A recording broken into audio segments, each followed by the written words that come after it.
दोस्तों, आज मैं उस विषय पर चर्चा करने जा रहा हूँ जो कहते झूठ हो जाता है, क्योंकि दुनिया तर्क खोजती है। जिनके तर्क दिए जा सकते हैं उन्हीं बातों को सच माना जाता है तथा जो हमारे सामने दिखाई देते हैं। लेकिन इस बात को भी झुठलाया नहीं जा सकता कि कुछ चीज़ें ऐसी भी होती हैं जो दिखाई तो नहीं देती, लेकिन अगर हम उनकी गहराई में उतरें तो पाएंगे कि सच है। लेकिन तब भी हमारे पास उन बातों को सिद्ध करने के लिए पर्याप्त तर्क नहीं होता है, लेकिन उन्हें देखा जा सकता है कि उसके लिए हमें उसके गहराई में उतरना पड़ेगा, परिश्रम करनी पड़ेगी, खोज करनी पड़ेगी। एक बार गौतम बुद्ध अपने शिष्यों के साथ एक गांव से निकल रहे थे।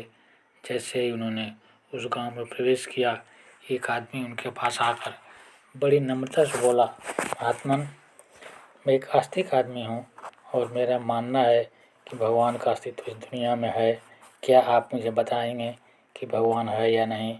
बुद्ध उस आदमी की तरफ देखकर मुस्कुराते हुए बोले, भगवान जैसी कोई चीज़ नहीं होती, यह सब बेकार की बातें होती हैं। वो आदमी तो चला गया, किंतु उनका शिष्य आनंद और दूसरे भिक्षु बुद्ध की बातें सुनकर चकित रह गए। अगले दिन बुद्ध एक दूसरे गांव से निकल रहे थे, तभी एक दूसरा आदमी उनके पास आया और बोला, महात्मन, मेरा मानना है कि भगवान जैसी कोई चीज़ नहीं होती। क्या आप मुझे बताएंगे कि उसका अस्तित्व है या नहीं? बुद्ध उस आदमी की तरफ एक नज़र डालते हुए बोले, भगवान हर जगह मौजूद है, उसकी सत्ता सर्वत्र विद्यमान है, वह कण कण में विद्यमान है। वह आदमी भी चला गया। फिर तीसरे दिन बुद्ध एक गांव के बाहर ठहरे हुए थे, तभी एक आदमी उनके पास आया और बोला, महात्मा, मैं नहीं जानता कि भगवान है या नहीं, कृपया आप मुझे बताएं कि इस दुनिया में उसका अस्तित्व है या नहीं। बुद्ध चुप रहे और आंखें बंद कर ली। थोड़ी देर बाद वह आदमी उठकर वहाँ से चला गया। अब आनंद और दूसरे भिक्षुओं से रहा न गया। आनंद ने कहा, बुद्ध, तीन लोग एक ही प्रश्न लेकर आपके पास आए थे, किंतु आपने तीनों को तीन अलग अलग उत्तर दिया। हम सब आपके इस उत्तर से हैरान हैं।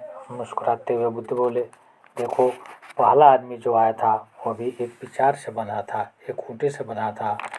दूसरा भी अपने विचारों से बना था और तीसरा जो व्यक्ति आया था वह संशय से भरा था। पहले और दूसरे व्यक्तियों को हमने उनकी धारणा के विपरीत उत्तर देकर उनकी धारणा तोड़ दी।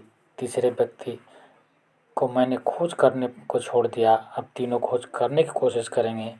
बिना खोज किए किसी बात को मान लेना आसान है, क्योंकि मान लेने में कोई उपद्रव नहीं है, कोई परिश्रम नहीं करना पड़ता। लेकिन मान लेने के बाद भी कहीं न कहीं हमारे मन में संशय शेष रह जाता है।